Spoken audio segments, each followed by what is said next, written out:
atong Bible study karon galita sa Genesis chapter 2 bersikulo 7 padulong sa 17.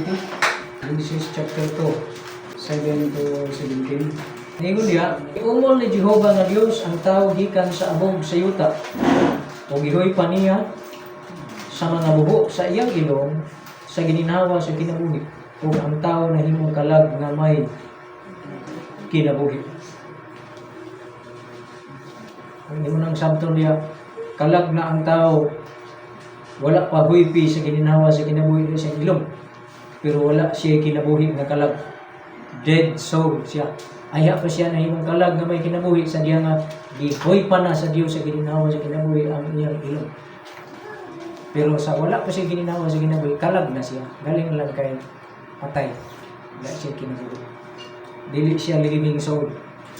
Kay kining word nga kalag, lahi ang interpretation sa uban. Ang word nga kalag sa Hebrew, nephis, nga ang kahulugan niya, lawas, body. Ang iyang word, ang iyang pulong sa English. So, lawas nga patay, nahimong lawas nga buhi, sa diha nga, gibuhi pa na sa Diyos, sa gininhawa sa kinabuhi ang buho sa iyang ilong. Muna diya may siya. Ang itong nasabtan diya. Mauna nga inigkamatay sa tao, ang iyang espiritu nga may naghatag kinabuhi. Mubalik nanto sa Dios. Kunya ang lawas sa tao nga gikan sa abog sa yuta, mubalik sa yuta. Magbulag ang duha. Walay ikatulo. Kaya sa Ecclesiastes, way ikatulo nga ang iyang espiritu moadto sa Dios, ang iyang lawas moadto sa yuta, ang iyang kalang maglakaw-lakaw kung asa pa ingon. Walay ingon ana. Di ba? Kung basahon ni Ecclesiastes, ingon nila, kung ang tao mamatay na, ang iyang espiritu mubalik nanto sa Dios nga mao ay naghatag niini. O ang lawas sa tao gikan man sa abog sa yuta, mubalik sa siya sa abog sa yuta. So, separation of two lang. No? Duha lang ang nagbulag niya, lawas ug espiritu. Ang kinabuhi, ang gininhawa sa kinabuhi nga naa sa lawas, mubalik na sa Dios, hindi kamatay, tapos ang lawas, muadto sa abog sa yuta. Padayon ta, sa verse 8, giumol na sa Dios ang tao, gikan sa abog sa yuta, gihuy pa na niya sa gininhawa sa kinabuhi, ang buhok sa ilong sa tao. So, ang tao nahimo ng kalag nga may kinabuhi. Verse 8, og si Jehova nga Dios nagbuhat og usa ka tanaman sa silangan sa Eden ug gibutang niya dito ang tawo nga iyang giumol. So atong i-identify nga kining sa location sa tibuok kalibutan nga mapa na to, ang posibilidad nga located ang Garden of Eden na sa Middle East, no? Posible diya sa Iraq dapit. Basta kay kung imapa siya, makita nimo kanang giagian sa upat ka suba. So kung magtuon ta sa mapa, pato siya ilocate sa mapa, naa man ngalan sa suba, ang isa nga klaro din kanang Euphrates o Tigris nga river diya, di ba?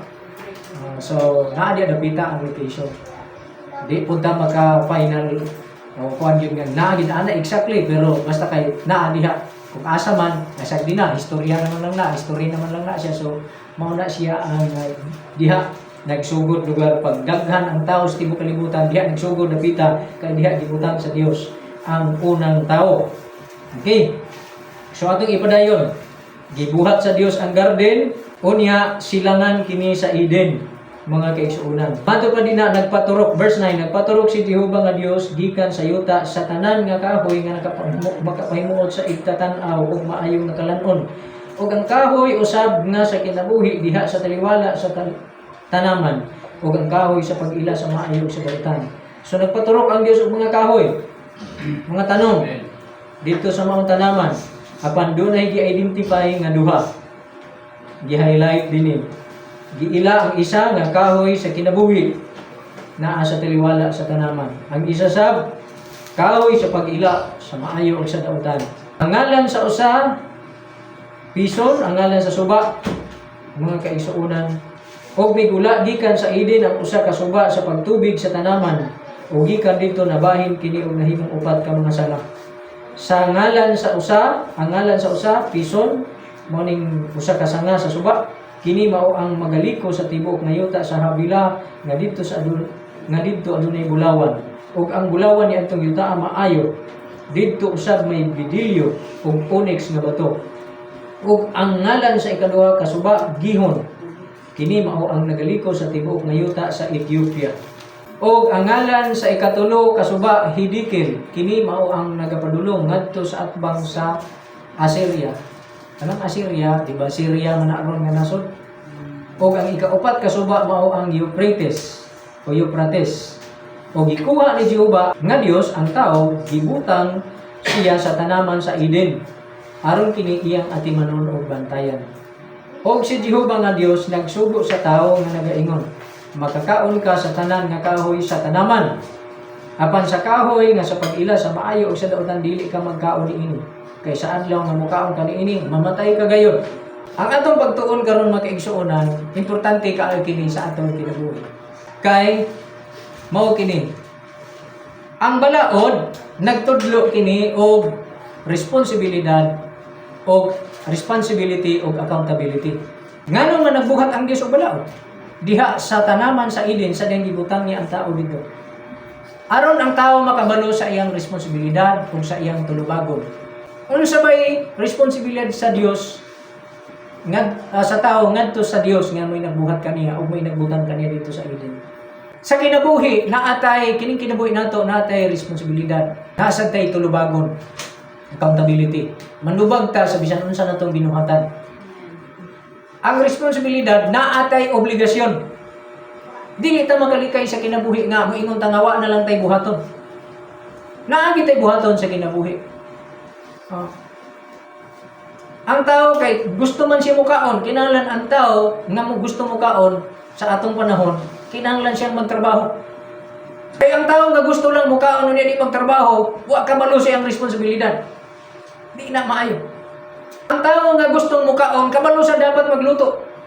Kay ang tao, responsibilidad niya, kay gusto man siya mukaon o kinahanglan man niya mukaon, kinahanglan magluto po siya. Mao nang ang tao, basically dapat mabalugid siya, makahibalo siya magluto. Ang tao, dapat kahibalo siya sa responsibilidad niya sa kinabuhi nga kinahanglan siya maghilo. Mao na nga ang atong mga bata, ginatudluan nato sa gamay pa, tudluan siya pagluto. Tudluan siya pagpanghinglo. Dili kay tudluan lang nato siya kaon. Pero ang mga bata og suguon nato masuko sila. Oh. Wa sila kasabot ana. Pero dapat di ay ilabi na kong naulahita. Naulahita nga dinhi na nato sila gitrain kung dagko na. Masukol naman. May na mga tarungan sa iyo pra ba? Grabe nyo. Lisod gyud tudlo ang bata kung dako na mao na nga ang panahon gid sa train sa bata gamay pa. Ato nang giingon sa proverbio nga train up a child in the way he should go. Ang bata maoy train kay ang tigulang lisod trinon. Lisod trinon ang tigulang.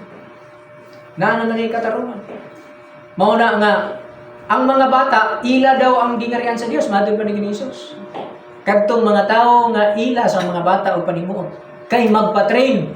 Pero kadtong di magpa-train, mga pride kaayo, maayo mga tarungan. Dili na makasulod sa gingarian sa Dios.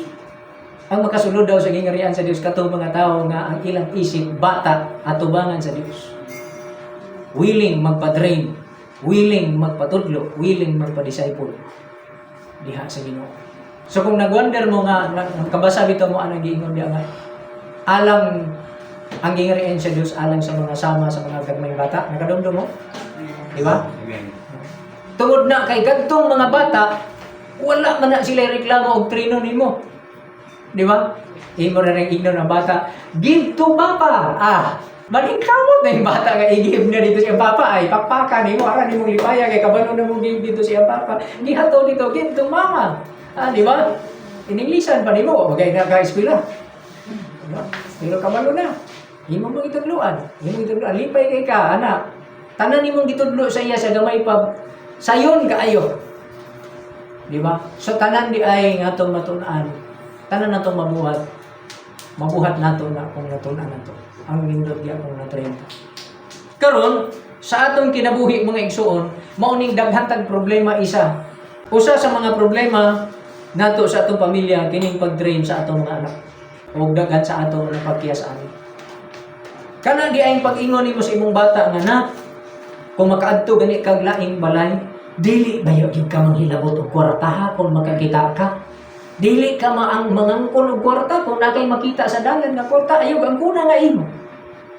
Na dili baya mamakak ha. Kana din imong pag-ingon anak, importante na. Ay mahimo siyang responsable sa kinabuhi o mahibalo siya sa accountability niya sa kinabuhi. Kung iyan ang buhaton. So importante, balik ko na to, importante di ay nga dunay balaod. Kung walay balaod, walay responsibilidad, wala sa accountability. Ang tao di kabalo asa ba dapit? Di ba? Pero kini mabasa nimo dinhi, giignan siya sa Dios, giignan sa Dios ang tao, gibutan niya ang tao sa tanaman sa Eden. Unsa dayon gisulti sa Dios? Verse 16 ug 17. Tanawa. Og si Jehova nga Dios nagsugo sa tao nga nag-ingon, makakaon ka sa tanan nga kahoy sa tanaman. Amen. Pero dito sa verse 17 ingon siya, apan sa kahoy nga sa pag-ila sa maayo og sa dautan, dili ka magkaon niini, kay sa adlaw nga mukaon ka niini, mamatay ka gayon. Pusa sa atong kinabuhi, dili nato maabulis ang balaod. Bisag kung saan nato abulis, di gina maabulis. Naagid na siya. Kay kauban sa tao, sa gibuhat sa Dios ang tao, naagi balaod ang kinabuhi. Ang tao nga way rules ang iyang kinabuhi, ang tao nga way balaod nga iyang ilhon, mahimo siyang irresponsible o mahimo siyang magdahom nga wa siya tulubagon sa kinabuhi. Pero sa uwahi magmahay siya, kay manubag di ay siya sa tanan niyang gibuhat. Pag kahimugso di ay nato aning kalibutan na dapat matudluan kita sa responsibilidad. Ang balaod sa kinabuhi, isa mo kini, unsay ipuga sa tao, iyang anihon. Galatia 6:7. Bisan unsa imong buhaton na, di ka makaikyas anak. Mubalik sa imo ang resulta anak. Ipasabot gini mo na sa imong anak. Nak, hikapa ang kalayo, di ba mapasok ka na? Unsa imong buhaton, mubalik sa imo ang resulta na. Ipasabot nato na sa atong mga bata. Og kana gipasabot na sa Dios sa ato. Sa dili pa moabot ang adlaw sa paghukom, sa dili pa moabot nga mobalik siya aron maghukom.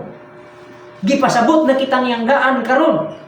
Nga di ta makaikyas. Kay ang kinabuhi gidisenyo sa Dios nga doon na tayo responsibilidad, meaning doon na tayo obligasyon. Buhaton din nato na. Either muuyon ta sa iyang sugo aron sundo nato og matarong atong kinabuhi, or supako nato ang iyang sugo aron ang atong kinabuhi magubak. Ug moadto sa kaalaw. Basta kay mao kini. Unsay imong buhaton, mobalik sa imo ang resulta. Tanan nimo buhaton. Dugay ka matulog karon, dili ang magsakit kadtong sayo natulog. Ikaw ang apektuhan anak kay imong lawas mo idugay natulog. Ikaw ang magluya. Pagkauma magluya ka, doon na kay gustong buhaton, di na ka makabuhat. Kay imong una-una matulog na lang sa ko, so mapuspo na ang tanan, so mabiya na ang tanan. Di ba? So naalkansi ka na. Maunang inigmata nimo, kapoy naman ka ika, di ka na makakaon. Kung estudyante ka, di ka na makakaon, di ba kanay tayo mo kaon, mo eskwela na lang mo ikaon. O kung trabaho mo ka, mo eskwela, mo trabaho ka na lang mo ikaon. So, alkansi ka na. Di ba? Nagsugod dili maayo ang pangitabo. Kita na to. Karon pa lang sa atong kinabuhi, importante kamalutan nga dunay balaod ang kinabuhi ug discoverihon nato na. Atong responsibilidad nga atong discoverihon ang balaod sa kinabuhi. Gisugda naman na sa Dios. Gitudluan niya ang tao. So ang ginikanan karon imong responsibilidad tudluan nimo ang anak sa balaod sa kinabuhi. Unsa man? Kinahanglan ang tao mo ila sa Dios. Kinahanglan ang bata matrain siya, motuo siya, may balo siya nga naay Dios. Kinahanglan ang tao matudluan sa sugo sa Dios. Unsa may usa nga sugo. Ako bitaw nakaingon ko. Baliko nato niha. Mubalik ta ani sa pagtuon. O dili ko ni idikta sa inyo, ako ni ipasabot sa inyo ug ato ning tabangan sa pagtuon. Tinuod ba gyud nga giabolis na sa Ginoo ang balaod? But ipasabot kanang 10 commandments wala na. Dili na effective. Atong susiyon. Mateo kapitulo 5. Kasubo ba kay sa atong kahimtang sa atong kinabuhi karon? Gusto nato matuliin ang atong kinabuhi pero unsa na to pagtuliin? Gawa matay kasumayon para pagtuliin. Di ba? Kay wa may ruler. Bisag unsa nimo linya nga eksakto o mata-mata lang, di ba? Maghimo kag linya nga mata-mata lang, ani nimo tuliin na gina. Di ba? Mata-mata lang. Ani nimo tuliin na kaya pero kulang na og ibutangan nimo nag ruler o dili gina si matulid. Amen. Amen. Naagid siya gitawag nga ruler. Di gid ta makahimog tulid sa mata-mata lang. Sige ikaw sa proverbio. Do not be wise in your own eyes. Amen. Di ba? Ayaw pag una-una nga tulid na ang imong kinabuhi pinaagi lang sa imong mga mata. In your own thinking. Sa imo lang kaugalingong huna-huna. Di ba? Proverbio Kapitulo 3. Pero ako sa naghisgutan, pero balik na karon sa Mateo 5. Jeremias, kay atong tanawon ani sugo sa Dios versus atong mata-mata. Unsaon nato nga matulid ang kinabuhi? Ikaw gusto nimo imong anak matulid, pero kung wala kay itudlo nga balaod anak sa kinabuhi, kung walay rules ang iyang kinabuhi nga itudlo nimo, unsay rules? Di na matulid ang kinabuhi kay wala siya supayon. Wala siya accountability. Pag ingon ni pasagdan nimo siya nga mulakaw siya siyang gusto, muuli siya kanus niya gusto, muadto siya sa gusto niya adtuan, walay magbuot niya, walay limitasyon, walay ruler. So walay magkontrol sa iyang kinabuhi. Unsa ni mo pagtulid? Di ba? Magmamando. O yun mo, nakita ko ninyo? Isa dapat na ay magkontrol. Na ay siya ay magkontrol nga limitasyon. Dili kamo tipas gikan diha. Diha ra gyud kamo agi aron tulid. Di ba? Sumao na siya ang function sa ruler, magkaigsuonan, balaod, sugo sa Dios sa atong kinabuhi. Mato pa dinhi sa Proverbio Kapitulo 3, versikulo 7. Ayaw pagpakamaalamon sa imong kaugalingong mga mata. Sa to padili nato mahimo nga matulid ang atong kinabuhi base lang sa atong kaugalingong kaalam. Ato lang pananaw, mata-mata lang. Pero mato pa dinhi kahadlukan mo si Jehova og pahipalayo ka o pahalayo gikan sa nautan. Ang makatulid di ay sa tao o ang makahatag sa iya sa mahimo siyang tinuod nga magialamon kung kabalo siya mahadlok sa Dios. Ang bata nga way kahadlok og pagkahod siyang ginikanan, matulid ba? Dili. Pero unsay sugo sa Dios sa napulo ka sugo sa 10 commandments o sa iyang mga sugo, tumaod ka sa imong amahan o inahan. Di ba? Sa napulo ka sugo, usa diha, honor your father and your mother. Kung iabulis na ang napulo ka sugo, pwede na nga ang anak o ama, ang anak karon di na mutawad siya ang amahan na. Di ba kay iabulis naman? Ha? Wala na, dili na effective ng 10 commandments. Sa ato pa, pwede na nga dili tahuron sa anak ang iyang amahan na. Pero unsay giingon ni Ginoong Hesus sa Mateo Kapitulo 5, Mateo 5:17 padulong sa 20. Ingon pa ni Jesus, do not think that I am come to destroy the law or the prophets. I am not come to destroy, but to fulfill. Ayaw kamo paguna-huna nga mianhi ako aron sa pagbungkag sa kasuguan o sa mga propeta. Ako mianhi dili sa pagbungkag, kundi sa pagtuman niini.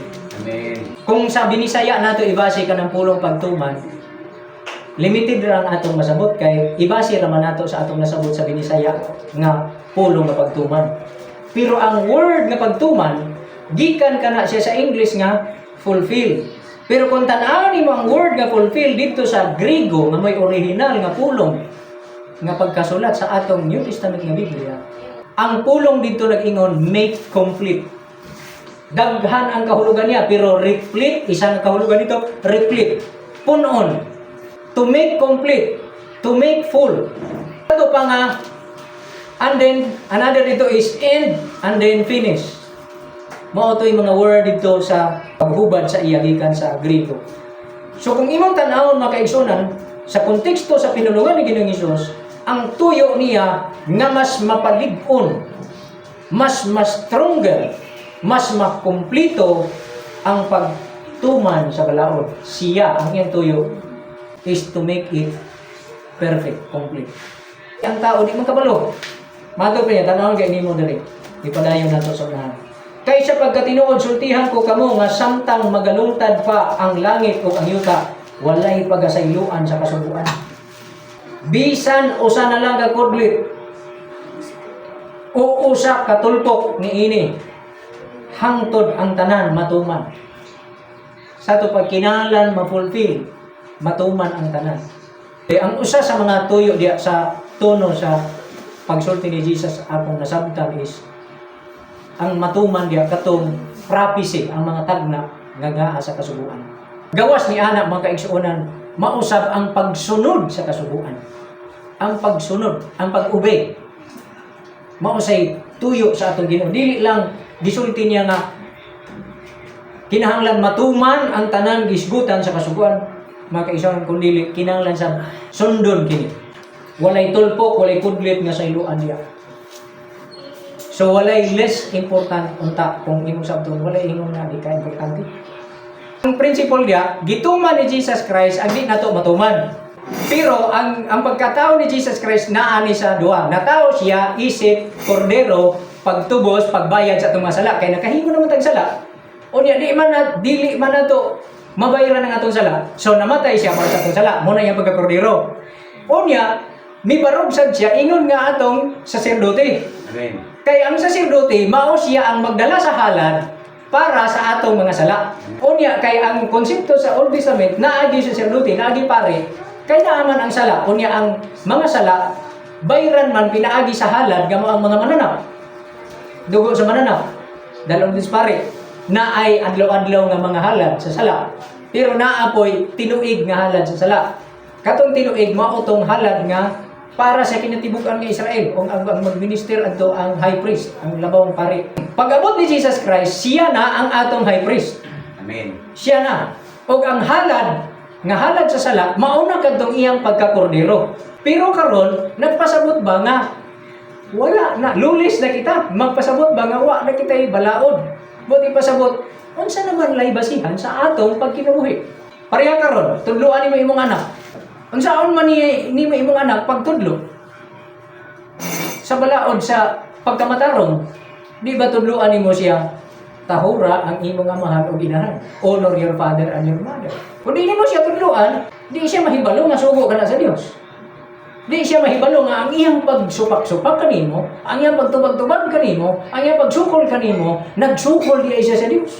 Ang Dios ang iyang supak. Kay ang iyang gisupak balaod sa Dios. Na inani, unsaon man nimo pagkaila sa hiwi? Di ba pinaagi sa tunton, hirag? Di ba naaman na sa propeta? Ang tunton sa Dios mao ang iyang balaod. Kay dili ka matod pa sa ingon ni Apostol Pablo sa Roma. Ang sala mailhan pinaagi sa balaod. Kung walay balaod, walay sala. Di ba? Kung walay balaod, walay sala. So ang sala na ila pinaagi sa balaod. Sa to pa, unsaon man kita paghukom sa Dios sa kaulahi ang mga adlaw kung di siya magamit og balaod. Unsaon man niya pag-ingon nga nangawat ka? Unsaon man niya pag-ingon nga namaka ka? Unsaon man niya pag-judge kanimo nga ikaw nakapatay? Mamumuno ka. Di ba? Unsaon man niya paghukom sa tao? Nga ang tao nakasala kung wala ang balaod. So ang balaod, para na ko akong lang, ang balaod gamiton sa Dios sa pagpaila sa ato, sa tulid ug sa dili tulid, sa matarong ug sa dili matarong. Ug ang sala ug sa walay sala. Diha kita gitubo sa Ginoo ang iyang pagkasaserdote. Makasala man kita, naa siya ka atong maduulan, magapangay kita pasaylo. Pero asa man nato ibasi ang atong sa nga kita dunay nahimong sala. Kung saan pa Ginoo pa sa ilo ako kay ako nakasala kanimo. Asa ka man nakaingon nga nakasala ka? Nga wa may balaod. Isa may nag-ingon sa imo nga nakasala ka. Nga ang balaod raman ang musulti nga ikaw nakahimong sala. Kung walay balaod, wala kay sala. So di ka makaingon sa Ginoo, Ginoo pa sa ilo ako sa akong mga sala. So, ano ka base sa inyong pag-ingon na nangyay pagpasaylo sa imong sala? Tungod sa balaod. So, ayaw mo kahadlok anay nga pagtununan. Kay gatuon kita. Ang tuyo sa pagtuon, aron mo makasabot kita, mahibalo kita sa kalibutan sa Dios. Sa adlaw nga mohari na, sa panahon nga mohari na si Jesus sa kalibutan, i-assign niya ang iyang mga balaan, ang iyang mga katawhan nga maghuhukom, judges. Balik ka sa itong pagtuon buhon, tungkol sa Ginoo. Unya, unsa may basihan sa paghukom? Nang balaod gyapon. Busa, naa ang balaod mosulti kung unsa ang sala o unsa ang dili sala. Ang balaod mao siya ang ruler nga diha kita mosubay nga linya kay kung mulapas kita diha dili na matulid ang atong pagkinabuhi. Karon, asa man isulti, asa man ibase nga ang tao makasala siya sa iyang bana o sa iyang asawa. Kung luiban niya iyang bana o iyang asawa, haman ibase. Di ba sa balaod? Kung ang lalaki makikuban sa laing babae, magig-ipon sa laing babae, nga naminyo na siya, haman ibase nga mo ingon nga sa atubangan sa Dios nakasala siya. So therefore, nag-exist ang balaod ng pabilin. O galing lang, naa kita'y manluluwas, naa kita'y pare nga atong kaduulan, na makapangayo kita sa iyang tabang. Hebreanon Kapitulo 4, 13 padulong sa 16, 14 ba na? Nga makaduol kita sa trono sa iyang grasya, o makapangayo kitang kaluoy, o makaplag kita grasya nga makatabang sa atong kalinanglan. Naa kita'y pare nga makahimo pagluwas ka nato. Nga hingpit, makahimo pagluwas ka nato. Bisan ako, naghuna-huna ako. Sa taas na nga panahon, naghuna-huna ako nga, wala na yung balaod. Pero sa sige kong balik-balik, dili man mahimo nga wala ng balaod, kaya saan man paghukom? Saan man basihan? Saan man pagbase? Asa man ibase ang ingon nga ikaw nakasala, ikaw wala mo kasala? Asa man ibase? Kung wala yung balaod. Nga ang kasulatan nag-ingon, ang balaod, maoy mo sulti, mo imo pahibalo sa sala sa tao. Kung walay balaod, wala may sala. Where there is no law, there is no sin. Ang sala mao man ang transgression or kalapasan sa balaod. So, wala na tao nga sad-an karon kay wala naman po'y balaod. Ang bugtong ra di ipaagi para mawala ang sala. Pado na balaod, di wala na sala tanan. Dili inana ang gibuhat sa Dios. Nagpabilin ang balaod nga nagtugan nga ang tanang mga tao nakasala. Apan adunay paglaom nga ang tao makaduol sa Dios, kay ang Dios nag-provide og saserdote nga manlalaban nga makatabang og muhatag pasaylo sa taong nakasala batok sa balaod. Amen. Ang Dios adunay grasya, mao na nga magsigitag duol sa iya sa pangayog pasaylo. Magsigitag duol sa iya nga tabangan kang atong kasing-kasing higluan bag-o mo surrender ta sa iyo. Di ba? Nakuha na nato ang natabangan na gano.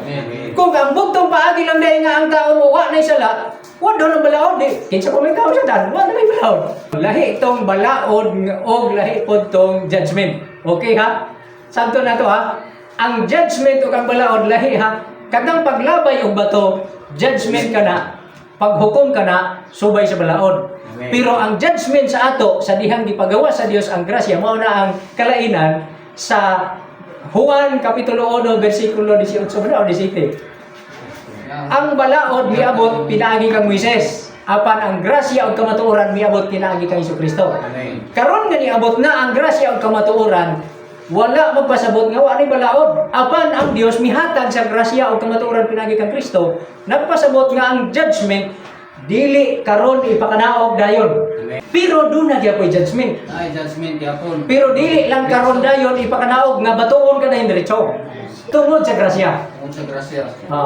Nga gihatag sa Dios sa mga tao. Kinsa ang hukom? Ang Dios mo hukom pinaagi sa atong Ginoong Jesucristo kay mga tubang kita sa iyang hukmanan. Pero unsaon man niya paghukom? Unsa iyang basihan? Balaod gyapon.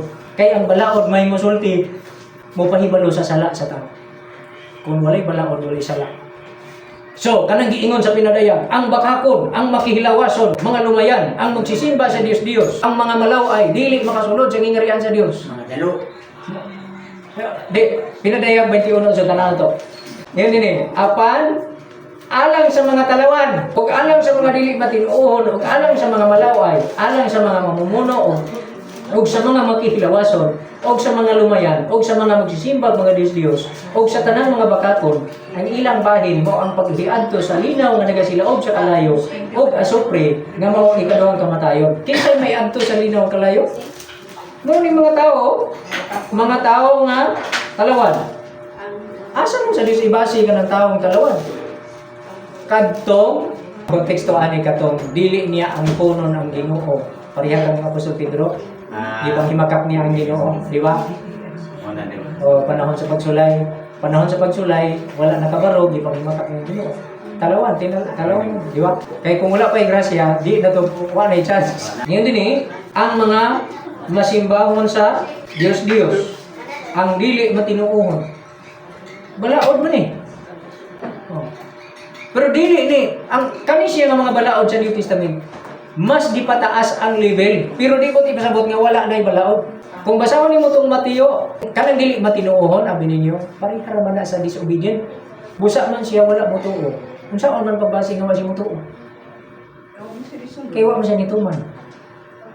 Na may gihatag nga example si Ginoong Hesus anak, duha ka anak nga lalaki sa usa ka tawo gisugo niya. Ang isa niingon nga giigna niya iyang anak, "Nak, moadto ka sa akong umahan magtrabaho ka." Niingon ang isa, "Oo, tay, moadto ko." Kadto sang isa niingon, giigna niya, "Anak, adto ka sa akong umahan magtrabaho." Giingon mong isa, "Dili ko." Daw bisa uway, katong niingon nga dili ko, niingon nga, "Ay, moadto lang ko, magtrabaho lang ko." Sadto sang niingon nga, "Oo, moadto ko." Wa di moadto aron magtrabaho. Giingon sa Ginoo asa man sa ila ang nagtuo. Kadtong uway nga nag-ingon nga dili pero di ay nag-usab sa imo na una og niadto aron magtrabaho. Ang ato magong problema kay na unsa man nato na kung naa ang kasubuan di mo ta makaperfect ana di ta maluwas. Maluwas kay na ang Ginoo. Nga muluwas na to. Ano man dito sa unang Juan kapitulo 2. Gisudatan ko kamo mga anak aron dili kamo managpakasala dili na kamo magpakasala apan kun may makasala man aduna kitay manlalaban. Amen. Mao kanang advantage sa ato karon. Ang atong manlalaban dili libihanon nga saserdote kundi anak sa Dios. Ang Kristo atong manluluwas. Amen. Og siya buhi sa dayon. Mingon ta nga giabulis pud sa wala ni kasuguan na di ay gyapon. Wala ni balaod na gyapon kay kung wala doon ang balaod di wa nay sala kanan. Kinsa may masulti nga sadaan. Miyong kakaroon nga sayop ng pagsimba og larawan. Sayop ng pagsimba og paghimog larawan. Hindi mo gibase na sayop nga giabulis na wala. Wala naman na, dili naman na i-implement kay giabulis naman na. Ang balaod karon kay giingon naman nga higugma ang Ginoo nga imong Dios. Sa tibok mong kasing-kasing, tibok mong nauna, tibok mong kusog, ug sa tibok mong kalag. Mao naman na. Pero di ay ang punto diha kung higugma nimo ang Dios sa tibok nimong nauna, tibok nimong kasing-kasing, tibok nimong kusog ug kalag, dili ka magsimba sa Dios.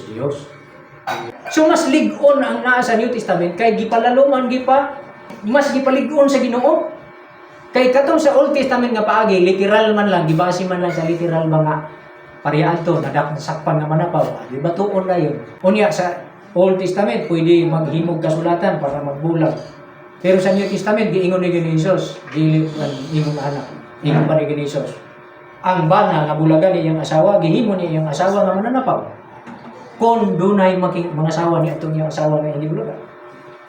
Ang tao nga nagdumot sa iyang isig katao, bisan wala niya kini patya, wa siya mag-ula og dugo, matod pa sa Ginoo. Mamumuno na siya. Ano gibase nga mamumuno siya? Dito ro gyapon sa balaod. Ang balaod nag-ingon ayaw pagpatay, pero ang meaning di ay matod pa sa Ginoo. Ang meaning sa ayaw pagpatay dili lang kay mag-ula kag dugo aron mamatay. Mas labaw pa ang mensahe niya sa Ginoo, bisan ang pagdumot, bisan di ka mag-ula og dugo, magdumot ka lang. Labaw, mauna ka na isa nga aksyon sa pagpatay sa tao. Kung yung kakaroon, wala naman tong kasuguan, wala naman to siyang balaura to, pwede na nga patyo na po ng tao, di lang na po dumtad. Dili, pwede mag-uman dito sila doon. So, wala o diya mo na mo gamiton para maghukom. Mao na nga, kini siya ang prinsipyo nga gusto nato makita din una sa atong espirituhanong kinabuhi na ang magapangalagad sa Dios mahibalo sa sugod sa Dios. Sunod, diha sa atong pamilya. Kinahanglan gidi ay sa imong pamilya mahibalo na daan ang anak nga ang balay nga iyang gipuy-an nahimugso siya ng balaya may balaod kana nga panimalay. Ang balaod diha hinimo ni mama o ni papa og ang balaod nga gihimo ni mama o ni papa gikan kana sa Dios. Ang usa sa mga butang nga kinahanglan hibaluan sa anak ang sugo tahoron ang iyang amahan o ginahan. Karon ang anak dili basta magtubag-tubag dapat sa amahan o ginahan. Dili basta. Bisan pag ang anak dunay katarungan, ayaw pag sukul-sukul basta sa imong amahan o ginahan. Tahora siya. Kung gusto kay naay isulti, istoryaha siya. Hangyo pwede ka ba niya mapamatian kay doon na kay isulti. Pero ayaw pag pagkig-away kaniya nga murag kalibel mo lang siya. Dili na dapat. Pag istorya sa imong mama nga suko, tubagon sa nimo suko ka. Maayo ang naa siya istorya tubagon sa nimo kung ba pa nakiglayog ka na sa iya. Dili na siya, bawal ka na. Kaya ang Diyos ang makontra nimo na. Santa na to Nga di aday sa balay, na aday balaod. Mao na ang mga anak kinahanglan mutuo. Pag moingon ang amahan, ang akong gusto kinahanglan makauli na ang akong mga anak before mag alas 10 sa gabi. Ayaw magbuhat og katarungan nga imo ka na supakon. Para ka na sa imo kaayo. Maningkamot ka nga imo ka nang matuman. Kay ang tao nga wala nasundon nga balaod, dili mahibalo sa itulid nga dalan sa kinabuhi. Mao man nakita diri atong gibasa sa Genesis chapter 2. Nagbutang ang Dios og balaod para ang tao nga sayod nga doon na siya limitasyon. Kung di niya tahoron ang Dios, supako niya ang balaod, mamatay siya. Dili makareklamo ang tao, ngano namatay man ko? Ngano man ang tao mamatay man? Ngano may igago mo ko ani? Di ba na? Di ignan ta ka? Di ba gitagaan ka kadaan? Di pa ibalo ta kadaan nga mao ni siya imong bantayan. Di ka mukaon ani kay kung mukaon ka mamatay ka. Ang iyang gikaon dili mo'y nakapatay. Ang nakapatay sa iya ang pagsupak niya. Ang pagkadili niya matinuohon. Ang pagka-disobedient niya mao ni nakaruba sa iyang kinabuhi. Karon sa atong kinabuhi, ato na siyang tanahon tapos sigurado ko maglihok sa inyong una-una daghan. Mahimuot di ako mga kaigsunan tungod sa kadagang kami ulit daw di kana ubang mga balaod mga sugo diha pareha na mga balaod nga mga dili kini dili kanon ana dili kana abot sa inyong una-una. Makatuon ra ta ana mga igsunan. Ang Dios dunay grasya. Makatuon ra ta. Pareha sa atong humpong kita. Kusog kayo ang mga tao mo kuan. Labi nag-ikapulo, grabe emphasize yun. Nga ug di ginani mo ihatag, makapangawat ka, matinulog ikaw di pag ka manuhas kay way bakakon ug way kawatan nga makasulod sa langit. Naabagon? Naabay bakakon ug kawatan nga makasulod sa langit, daw di ka muhatag sa ikapulo, kawatan ka man. Di pag ka muhatag ikapulo sa pagidana. Kani ka man motugan nga na kay ikapulo. Pakakon gyapon. Di ka makasulod sige nga sa langit. Ikapulo lang. Pero pasultihan, wala na yung balaod. Di ba? Kaya ulis na ang balaod. Kaya saan na ikapulo? Basta kwarta, okay ang balaod. Pero sa ubang bahin, nili na pwede nga balaod. Ang ulis na. Pero di man siguro. Ang una agay ninyo. Marong, personal na nagaling na. Tagaanta may example ha. Asa may boss bugat, ikapulo versus anlaw ipapahulay. Tagaanta mo kay mismo man mo ako medyo ko problemado dia yung una-una. Versus anlaw ipapahulay, ikapulo versus anlaw ipapahulay. Asa may gisugo sa Ginoo dia nga nakasulod sa 10 commandments. Ang anlaw ipapahulay. Ang ikapulo na nakasulod sa 10 commandments, di ba? Wala. Pero nga naman nga mas mabugat ninong kana. Ang wala sa kay kung imong tan-awon ang 10 commandments maoy konstitusyon. Ang ubos sa konstitusyon mga ordinansa to. Mga ordinansa. May mas labaw kay naama nay rangko ang mga balaod, naama nay rank. Nay statute, di ba? Naama na siya, naama nay level ang balaod. Ang pinakataas diya katong konstitusyon. Kay dito gibase ang tanan nga balaod. Kinahanglan dili mo violate ang balaod dinhi sa ubos nga dili mo violate sa konstitusyon. So mao na siya ang 10 commandments ang maisip nato nga konstitusyon. So karon atong sabton nga mobalik kita nga mailhan nato ang tulid pinaagi sa balaod. O mailhan sad nato ang dili tulid pinaagi pud sa balaod. Ang Dios maghukom kamitong din niya balaod. Kaya di man may balaan kinsay kawatan kung walay balaod. Di man may balaan kinsay mananapaw kung walay balaod. Di ba? Di man may balaan kinsay magsisimbag Diyos kung walay balaod. Nya itambog masalinaw nga kalayo ang kawatan ang magsisimbag Diyos. Ang mga malaway tambog sa linaw ang kalayo. Nya mo ingon to nga ingon kay walay balaod. Unya gipangitsa man lang imi dinhi. Wala naman unta ni nga sala kay saan pa mo kasala mi ani gawa naman ning balaoran ni gipis out naman ni kanang mga balaod nga wa na nag-exist but ipasabot dili kana silutan anak kay di nakapakasan-on anak kay wa naman na nag-exist nga balaod nakuha ninyo pero samtang na anak nga balaod manubag ka gid anak so hinaot Makuha na ito ang idea din eh. Palaparo na ito muna-una. Mga kaigsuunan. O diha sa mga kabataan, ang usang gusto na akong ipaabot, dito mo na ako, masabtan ninyo nga, di mo makaikyas, ayaw magbuhat og inyong kaugalingong balaod. Naa mo sa inyong panimalay, under mo sa balaod, sa inyong ginikanan. Dapat. Upang ginikanan, dapat trino niya ang iyong anak, mahibalo sa balaod. Naot na di nato ito balimtan. Katabang ginipag-improve sa ito. Hallelujah. Diyan ang tataman, mga panindog ka mo muna